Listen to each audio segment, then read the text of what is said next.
Good morning. Today I want to talk to you about the most important relationship that you can have, and that is with yourself and all those voices that you can have in your head. So when I think of those internal voices, the first one that I think of is the critic, the part of ourselves that says you're not good enough, or you mess up too much, or you're never going to succeed. We know that voice, the critic.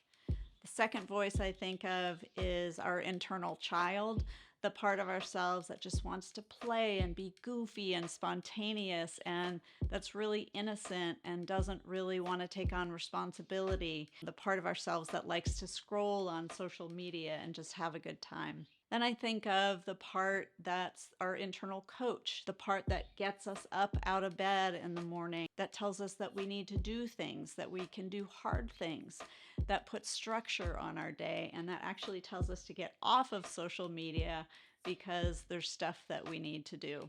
Then we also have the caretaker, the part of ourselves that is kind and gentle and tells us that we're human and that we can make mistakes and that we're still a good person and that we need to figure out what our own pace is, the part that's really gentle and tells us to take a break from time to time. We also have the worrier, the part of ourselves that asks a lot of what if questions. What if I don't succeed? What if I get sick? What if this turns out terribly? It's the part of ourselves that makes us a little scared of the world and keeps us from trying new things, from doing things that might be a little bit outside of our comfort zone.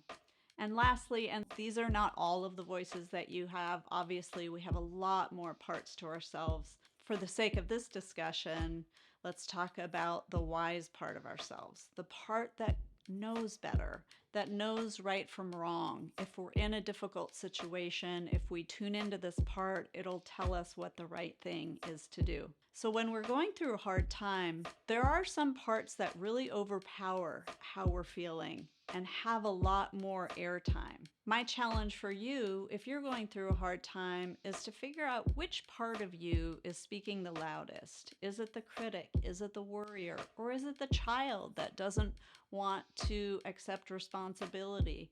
What part of you is getting all that attention? And the challenge is to actually not lean away from that part, but to lean in and check it out. Because if we try to ignore that part, it'll come back louder. That's just kind of how it works, in my opinion. So lean in, listen to it, and check it out. Check out what it's trying to tell you.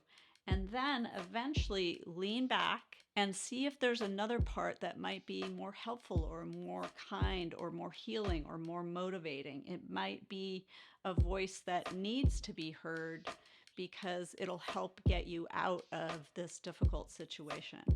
If you want to deepen your exercise with doing this, I'm attaching a worksheet in the description. Thank you so much for listening. Good luck, and as always, be real and be well.